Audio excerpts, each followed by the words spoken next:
Како и да е.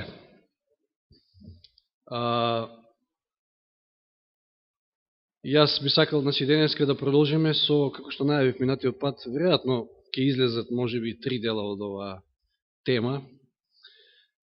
Денеска е вториот дел. Се сеќавате само едно мало резиме од минатиот пат.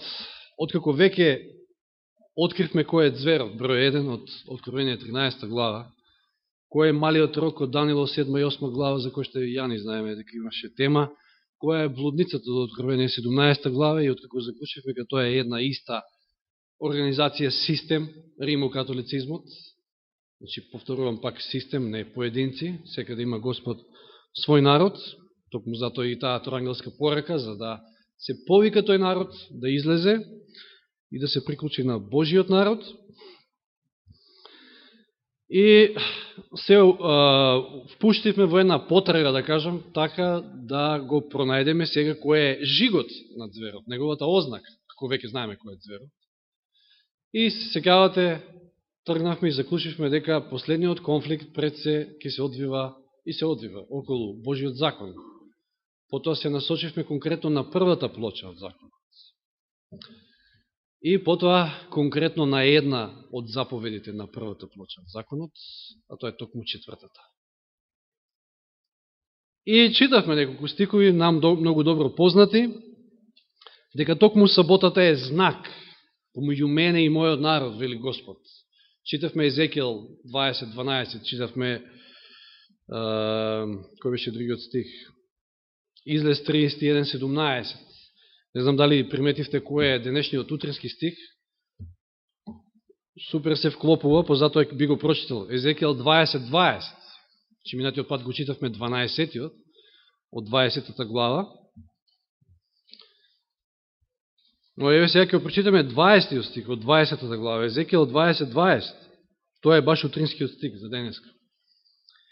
И празнувајте ги моите саботи, тие нека бидат знак меѓу мене и вас, за да се знае дека јас сум Господ ваш Бог. Многу јасен речник, нели? Знак, Божи печат, токму саботата, не само како ден, пазите, тоа е само показател дека вие му служите на вистинскиот Бог. Ознака, Божиот народ е одбележан со таа ознака. Божиот народ го светкува и го празнува седмиот, саботниот ден, како што и Господ заповедал. Со тоа покажува дека му служи на Господа, на единствениот вистински Бог. Кажавме минатиот пат дека конфликтот е околу тоа кому му служиме. И се сеќавате, дури спомнавме една паралела, повлековме со Езекиел 8 и 9 глава, каде што видовме еден голем отпад во израелскиот народ, уште тогаш, сите оние гадости за кои што се сеќавате зборувавме и кои зборувавме за вавилонското вино, гнасотиите, лажни доктрини, учење, искривување на правата вистина. И видовме дека една од најголемите гнасотии на кои што Господ се гади, и го слушнавме и прочитавме речникот, што тој спрема и како би постапил и би го историл својот гнев над оние кои што му се поклонуваат на сонцето. Тогаш, а денеска, кажавме, во ова модерно време никој, или речи си никој од христијаните барем, не вели и никој нема да каже дека му се поклонува на сонцето. И тоа видовме од минатиот пат дека дали сонцето е опрашено или неделата, значи сонцето како нешто што Господ го создал, ама не за обожување, како и неделата кој што Господ ја создал, односно како прв ден во седмицата, ама не за негово славење и обожување, е исто. И до поклонство е опрашање. А и многу добро знаеме дека овие две работи се поврзани, и сонцето и неделата.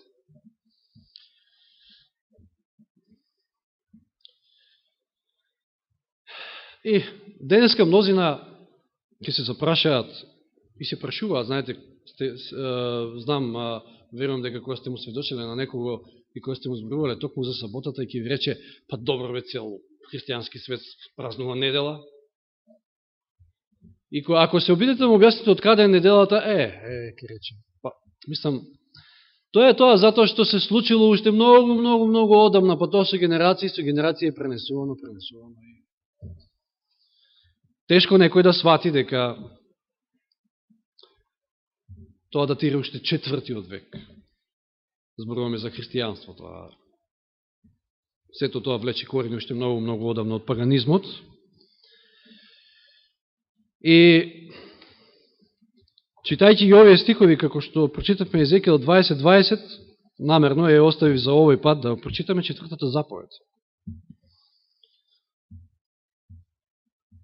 Значи, 10 Божји заповеди, ако се сеќавате на Божиот прст темата,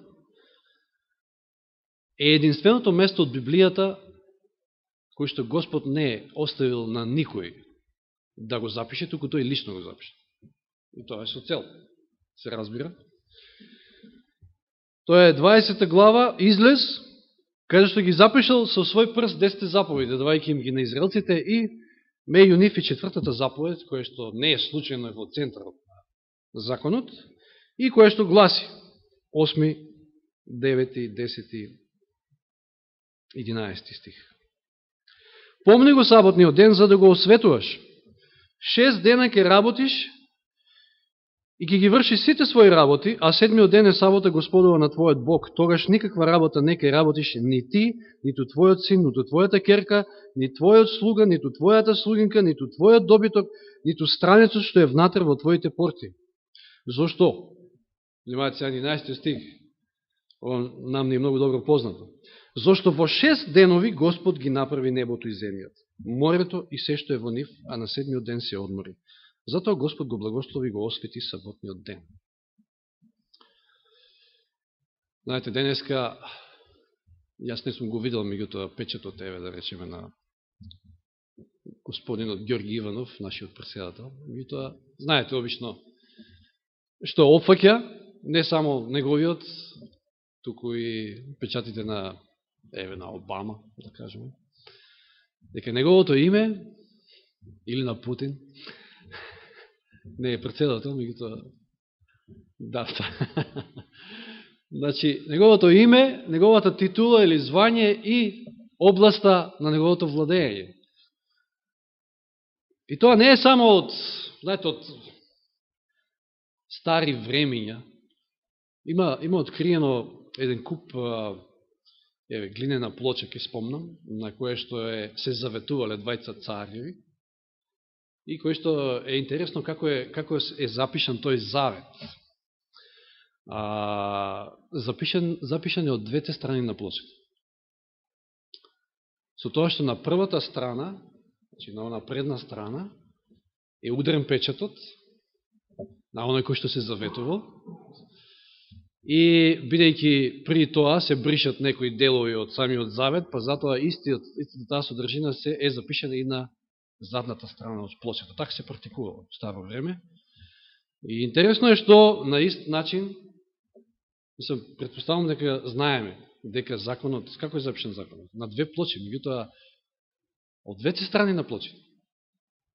Еве да прочитаме. Нити тоа не е случајно во односно ќе прочитаме први второ законие 4.13, чисто како стих кој што ни кажува дека и законот е наречен завет. Второ законие, 5 Мојсеева 4.13. Да. 4.13. Ви го објави својот завет и ви наложи да ги вршите 10 заповеди што ги напише на две камени плочи.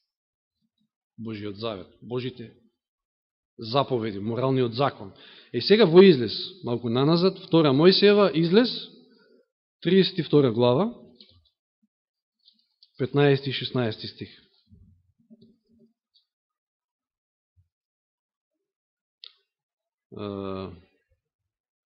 Да, Излез 32 глава, Битие, 32 глава.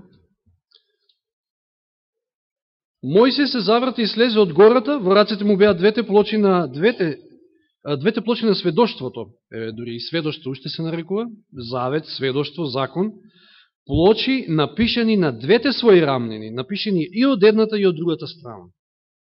Плочите беа Божие дело, писмото беше Божие писмо, врежано на плочите. Да се вратиме во 4-та заповед. Во 11 стих, кој што малку го потенцирав, се вели: зашто во 6 денови Господ, неговото име, ги направи, ги создаде, неговото звање, неговата титула, создател, небото, земјата, морињата и се што е во нив. Неговата област на владење, се, што гледаме всушност. Се е негово, над се тој владее, и еве го многу убавиот, дециден, јасен коментар во Патриарси и пророци, во врска со саботата како печат на живиот Бог. Саботата не е воведена како нешто ново, туку како ден за одмор, што бил воспоставен уште при создавањето на светот. Значи не е тогаш кога се давал законот, кога Господ го дал преку Мојсија, туку уште при создавањето. Минатиот пат читавме Битие 2 глава, 1, 2, 3 стих. За саботата треба да размислуваме и да ја празнуваме како спомен на делото на создавањето на Творецот. Укажувајќи на Господа како Творец на небото и земјата, таа го истакнува токму она, според што вистинскиот Бог се разликува од сите лажни богови. Еден е Творец. Сите што го празнуваат седмиот ден, докажуваат со тоа дека му служат на Господ. Че не е саботата како сабота, денот сега многу бил битен. Е битен, затоа што со тоа покажуваме кому му служиме. Дали на Творецот или на некој друг. Дали го почитуваме Божиот закон, неговите одредби, уредби, или наредбите, уредбите на некој друг.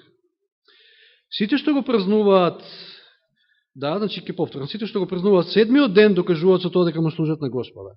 Така саботата е знак на верност на човекот кон Бога, се додека на земјата ќе постои некој да му служи на Бога. Четвртата заповед е единствена меѓу сите 10 во која се спомнува и името и звањето на законодавец. Таа е единствена која кажува со чиј авторитет е даден законот.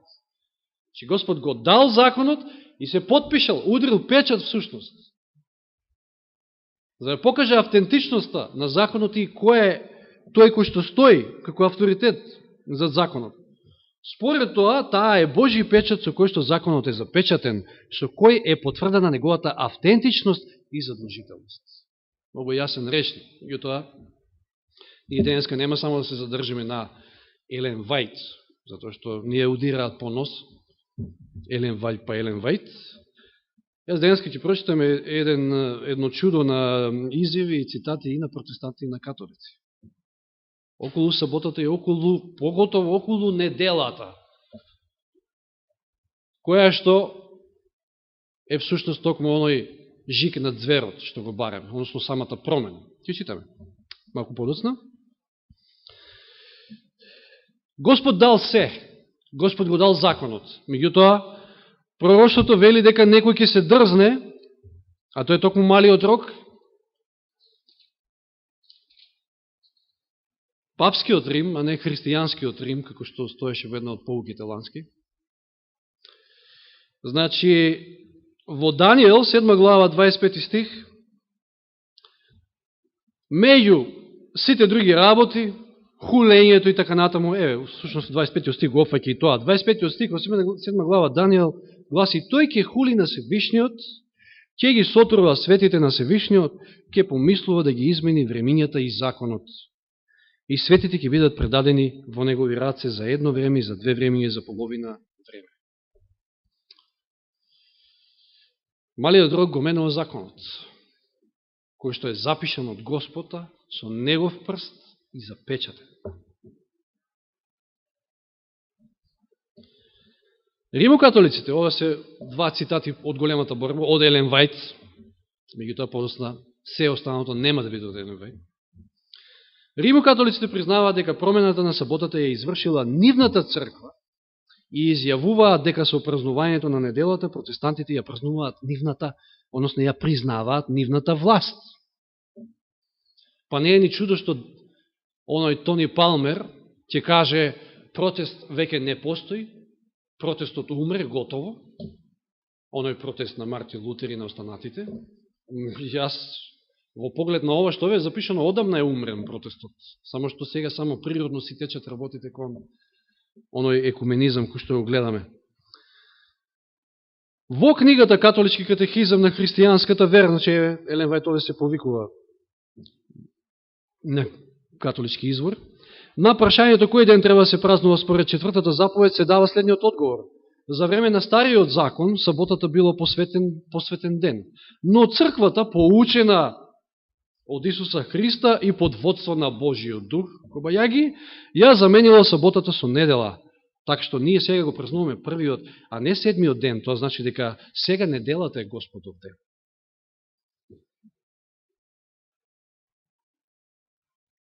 Најверојатно, следниот пат ќе видиме како тоа Исус Христос не поучил дека треба неделата да ја славиме. И то под водство на Духот Свети, дури сето тоа е направено, кој што се вели овде.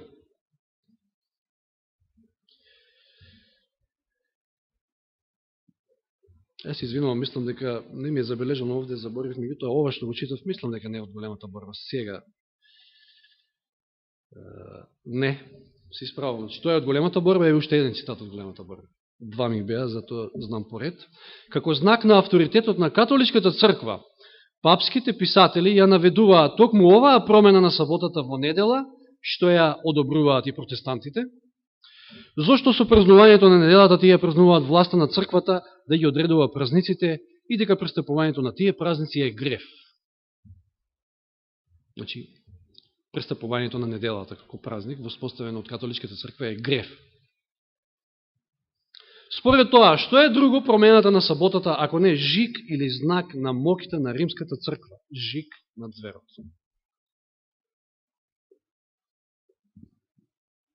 Со кој што ќе бидат жигосани сите оние кои што, славејќи ја неделата, не дека ете сега нешто од денот е, не знам што, меѓутоа ќе покажат и докажат гласно и јасно и покажуваат и докажуваат дека не му служат на Господа. Му служат на друг Бог. Еве сега неколку цитати. Нормално дека католичката црква, ова се католички извор, нормално дека католичката црква тврди дека промената била неизино дело. Тоа не би ни можело да биде поинаку, затоа што во тоа време никој не би можел ни да сонува да направи било што во духовните, црковните и верските работи без неа.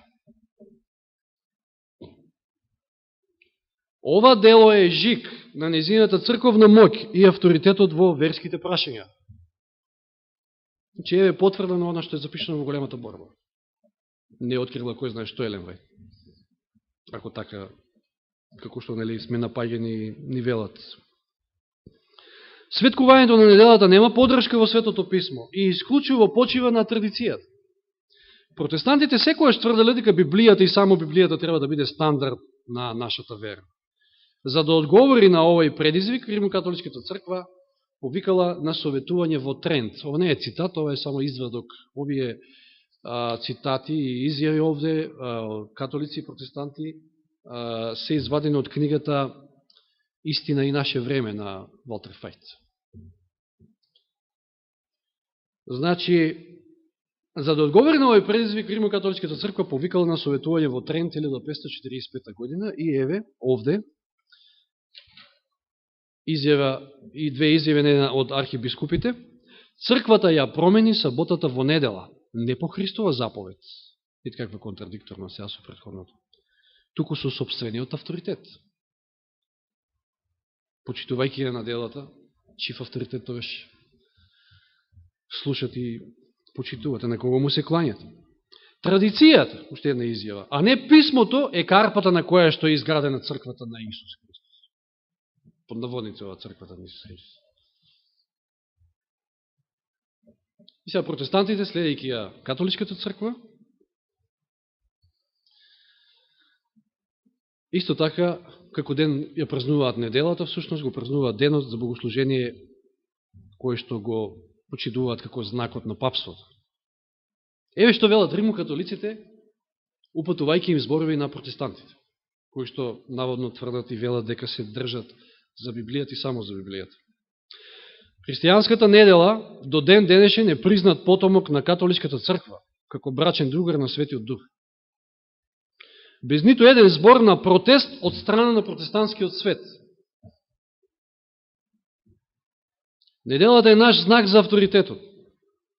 Црквата е над Библијата и оваа промена на саботата тоа го докажува. Уште еден. Ова е како дискусија мала, прашање и одговор. Прашањето гласи, дали имате некој друг начин да докажете дека црквата има моќ да воспоставува празници како правило? Одговорот гласи, кога не би имала таква моќ, таа не би можела да го направи она во кое што сите современи религии се служуваат со неа, не би можела да го промени празнувањето на саботата, седмиот ден во седмицата, што е промена зад која што не постои авторитет, а не постои авторитет од писмо, на писмото. Значи. Ова е исто интересна изјава, упатена до протестантскиот свет, до протестантите. Вие ми велите дека саботата била еврејска сабота, но дека христијанската сабота била сменета во недела. Сменета? Кој го направил тоа? Кој има авторитет да ја промени јасната заповед на Севишниот Бог? За тоа католиците велат, упатено до протестантите. Кога Бог проговорил и рекол, почитувај го седмиот ден, кој си дозволува да каже не, можете да ги извршувате сите световни работи во седмиот ден, но наместо тоа морате да го почитувате првиот ден. Тоа е најважното прашање, на кое што знам дека не можете да одговорите. Вие сте протестант и вие тврдите дека ја почитувате Библијата и само Библијата, но сепак во толку важна работа, како што е празнувањето на еден ден од 7, вие одите против јасното слово на Библијата и ставате друг ден наместо оној кој тој го заповедал. Заповедта за празнување на седмиот ден е една од 10 заповеди. Вие верувате дека останатите 9 се и понатаму обврзувачки. Кој ви дал авторитет да ја менувате четвртата? Ако сте му доследни на својот принцип, ако сте спремни да ја следите Библијата и само Библијата, би требало да сте во состојба да покажете некој дел од Новиот Завет, каде што оваа четврта заповед е јасно променета. До сега никој го нема освоено $1,000,000 наградата, значи наградата ја нема освоено од $1,000,000, ми се чини дека беше од Јан Маркусен што ја понуди за оној кој што ќе најде валиден текст во Библијата, кај што стои дека саботата е сменета во недела. Мислам дека од неодамна, ако не се лажам, и на Фейсбук нешто слично направи Павле Рунич, ако не се лажам, ама некоја многу пониска сума, се разбира со цел само за да ги поттикне останатите да читаат, да видат дека нема таков текст. Че никој да се не ги освоил тие награди. Затоа што не постои. Самите католици ги повикуваат протестантите, еве, најдете, ако се повикувате на Библијата, најдете таков текст. Нема, не постои. Неделата е католичка институција и незините претензии можат да се одбранат само врз католички принципи. Од почетокот до крајот на Светото писмо не постои ниту еден дел кој дозволува промена на седмичното и јавно богослужение од последниот ден на седмицата на првиот. Ова е исто католички. Уште една. Кога протестантите би ја слушале Библијата, тие Бога би го обожавале во сабота. Обожувале во сабота. Со празнувањето на неделата, тие го слушаат законот на Римокатоличката црква. Јас ке се сетам, баш минатиот пат се подсетивме малку со Владо, требаше да дојде и тој денеска, не го гледам, ми кажуваше како, идејќи во католичка црква, и сеќавајќи се на зборовите на сестра Ангја, што они седели кутни пријатели од подамна, тој поминувајќи тука, сакал да сврати и овде, во нашата црква. Меѓутоа, секојаш имало клуч на врата. Нормално, затоа што тој тоа во недела го правил, одејќи, врекајќи се од богослужение од таму, па поминувајќи тука, секојаш клуч на врата.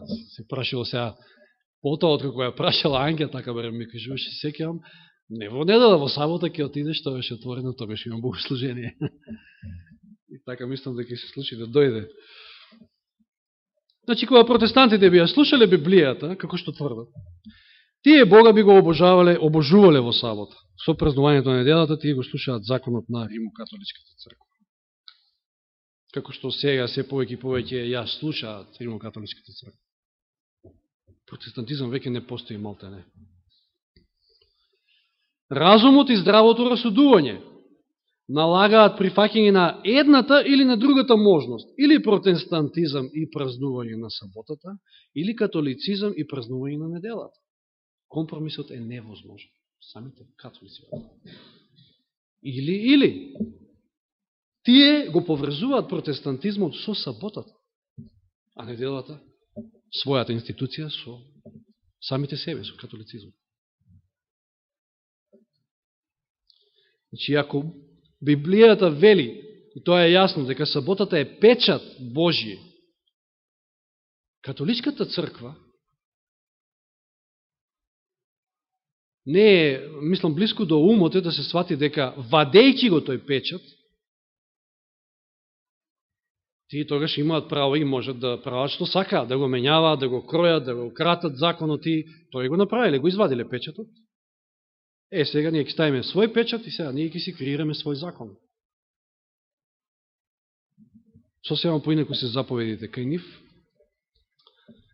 Знаеме дека четвртата е трета, втората не постои, десетата е поделена на две, за да пак бидат 10. Каша попера. И тоа го тргнале печатот. А знаете ли кој е тој кој што одсекојаш сакаше да се издигне над авторитетот на Господа, да го земе неговиот авторитет и да се издигне над него? Самиот ѓавол. И да се почитува неговиот авторитет. Сега некој ќе каже, сите овие изјави што ги читавме се од малку постар датум. Јас ќе читам сега од оно апостолско писмо што го, ако се случна, на Јован Павле II. Покоен сега веќе. И на пат да стане светец, колко што знам.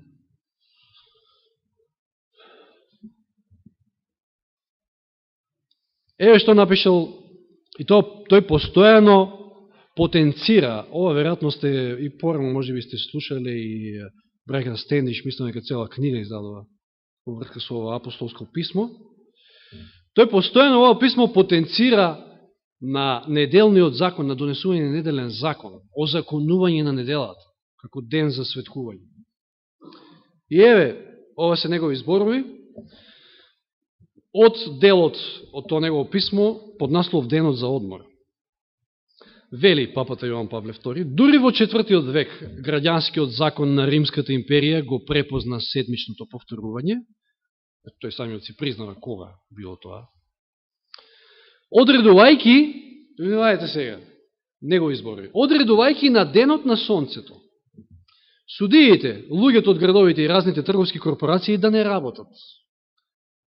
На нив сосем им е јасно што е неделата и кој ден е. Го нарекува денот на сонцето. Христијаните се радувале, христијаните пак, оние така наречени, оние кои што од паганизмот само облекли христијанска наметка, се радувале за тоа што ете, тој ден ќе се слави, затоа што природно им бил ден предходно. Почитувајќи и клањајќи му се на сонцето, еве сега има возможува и христијанската црква да продолжат да го слават тој исти ден. И вели христијаните се радувале кога виделе како се тргаат препреките кои дотогаш понекогаш предизвикувале празнувањето на Господовиот ден да биде вистинско херојско дело. Како што денеска е вистинско херојско дело и секоја чест и почит за сите оние кои што цврсто застанале и никако не тргаат на работа во сабот. Па пустат, прават, па не знам се менуваат, што прават, слава на Господа. Така и треба.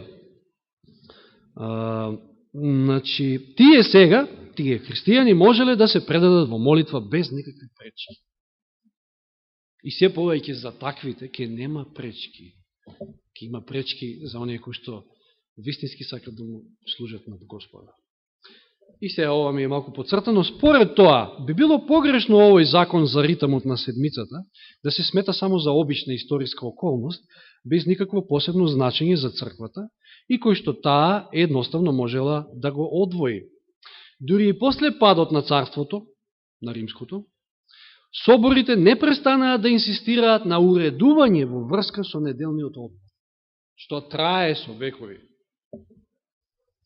Кога во текот на вековите направила закони црквата во врска со неделниот одмор, црквата на цеја имала на ум работата на слугите и работниците. Нормално, не затоа што оваа работа е помалку вредна која ќе се спореди со духовните барања за празнување на неделата, туку затоа што биле потребни поголеми прописи да го олеснат нивниот товар и за да сите тие можат да го празнуваат Господовиот ден. Ова Господов ден под наводници. Имајќи го тоа на ум, мојот претходник папата Лео 13 зборуваше за неделниот одмор како за право на работниците, кое државата мора да го гарантира. Много интересен момент. Се повикува на зборовите на неговиот претходник Лео 13 и вели, тој зборуваше за неделниот одмор како за право на работниците, кое државата мора да го гарантира. Како ќе го гарантира? Ако не со закон. Спрема тоа во одредени околности на нашето време, внимавајте сега речникот, спрема тоа во одредени околности на нашето време, христијаните природно ќе тежнеат да се погрижат граѓанските закони да ја почитуваат, нивната должност да ја празнуваат неделата. Што нема да дојде онака, знаете, како што денеска се е скриено, се е прикриено, се е камуфлирано. Нема да дојде, сега морате да ја празнувате недела. Не, природно самите христијани, така наречени, како што природно и се обединуваат, се враќаат кон папата и папското. Тоа на нив им изгледа природно. Дури велат дека не требало Мартин Лутер и останатите да го направат тоа што направи, тоа било грешка. Исус се молил за единство, а ние се разединуваме. И така натаму, и така натаму. Како што јас сметам дека природно и ќе не жигосаат, не жигосаат, туку ќе не чипираат со некој вид на чип, скриено со, не знам на каков начин, може би прику, не знам, некој е задолжително или не знам, незадолжително, туку необходен некој начин на имунизација или ова или она, нешто ќе измислат. Значи, тоа, меѓутоа, чипот не значи дека сте го добиле жигот на зверот. Некој така може би мислат и го поврзува тоа, меѓутоа, еве читаме и разјаснуваме што е жиг на зверот, а што е печат Божи. Служењето. Кому му служите, кому му се клањате. А денот е показател, ознака за тоа кому му служите, кому му се клањате. И сега, ова папино писмо, интересно е што предизвикало внимание во Sunday Times во Лондон, кој што го ословили како вакво. Значи, наслов му ставили, ова е од 5. јули 1998 година, значи од минатиот век. Насловот гласи во Sunday Times по повод ова папино писмо. Папата започнува крстоносна војна за спас на неделата. И само неколку дена после издавањето на овие директиви за празнување на неделата, на 18. мај 1998 година Ватикан го објавил апостолското писмо Ad Tuendam Fidem, може би ја не знаеш што е ова, не си потрудив да најдам, во кое што одредени норми биле уфрлени во кодексот на канонските закони и во кодексот на канонот на источните цркви, во кој се наоѓаат неколку многу силни реченици за покорноста што треба да се има кон папата по прашањето на доктрините.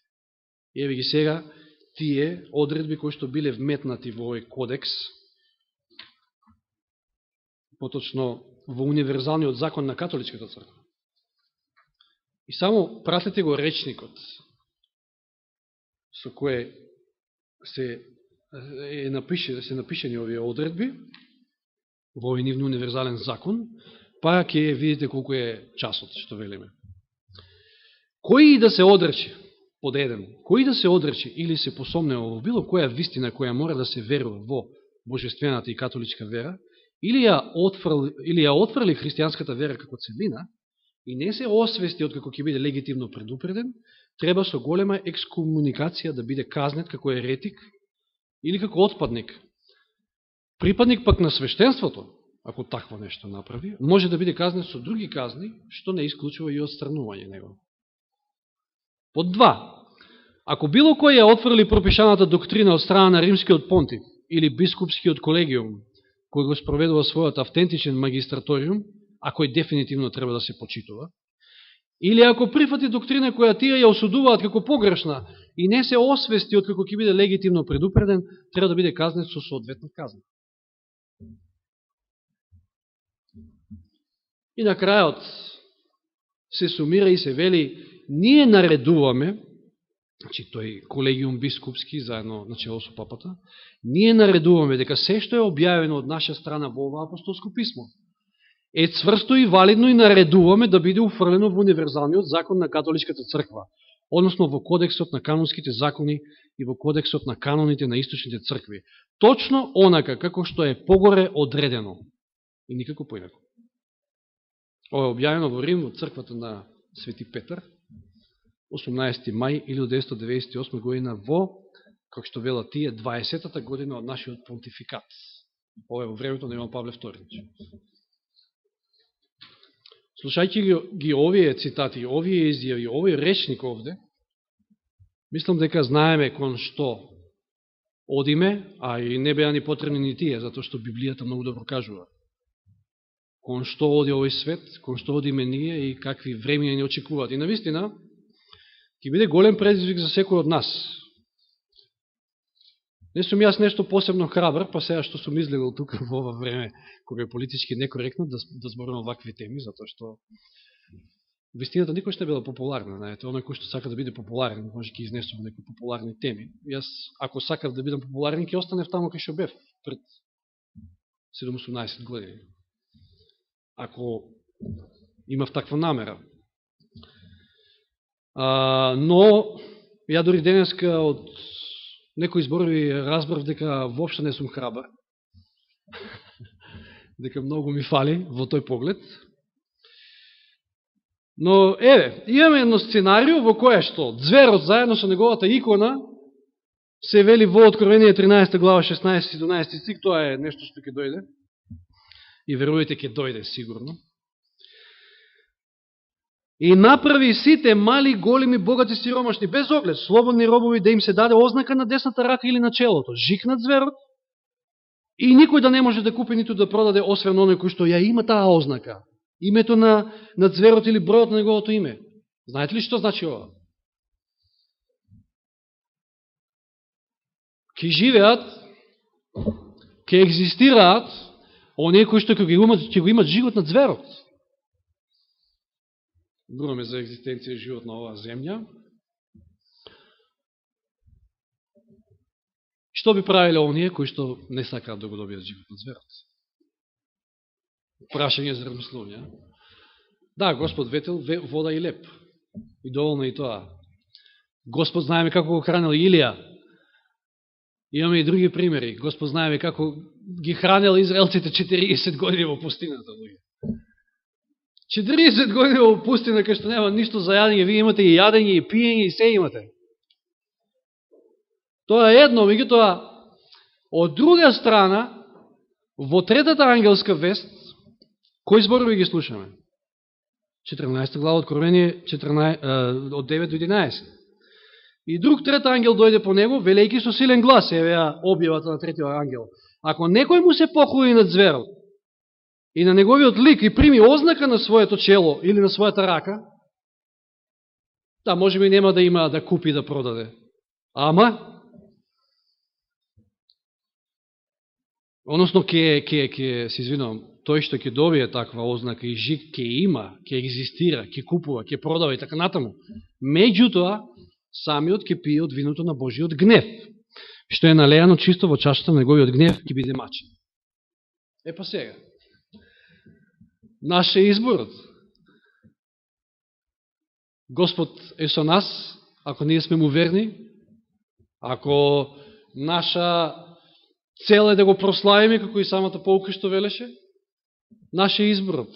Ние може ќе поминеме низ некои тешки времења кога ќе немаме ни што да купиме ни да продаваме.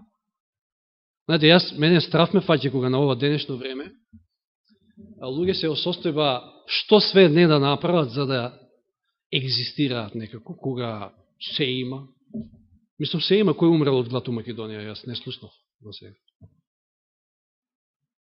И ќе прават што год ќе им падне на памет, кршејќи го моралниот Божи закон, за да екзистираат. Што ќе биде во тоа време? Со таквите кои што попуштаат на денешно време. Мислам, тоа е прашање за секој од нас, нели, вклучувајќи ме и мене. Но, значи, можеме да избереме. Или така, или пак од друга страна, ако го примиме жигот на зверот, ќе јадеме, ќе пиеме на оваа земја, меѓутоа Божиот гнев ќе се истори врз нас. Така вели третата ангелска вест. Наши изборот. Нема вечен живот. Ако на крајот завршиме со жигот на зверот, на нашите чела или на нашата рака.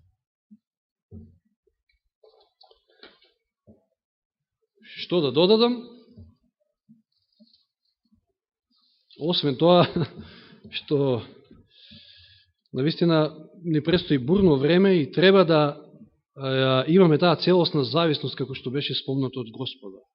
Инаку, тешко ќе биде, навистина. Но ако целосно му сме предани на Господа, тоа е ништо полесно. Господ нека не води, нека не чува и јас нема да се извинам на крајот, затоа што може би малку бев можда по-груб за некого, кој што ќе не гледа понатаму, но јас само сакам да ја изнесам вистината. Нека му е слава на Господа и да продолжиме понатаму напред со Него во нови победи и на крајот и до спасение кој што Тој ни го ветил и ни го дава бесплатно. Нека му е слава уште еднаш. Амин.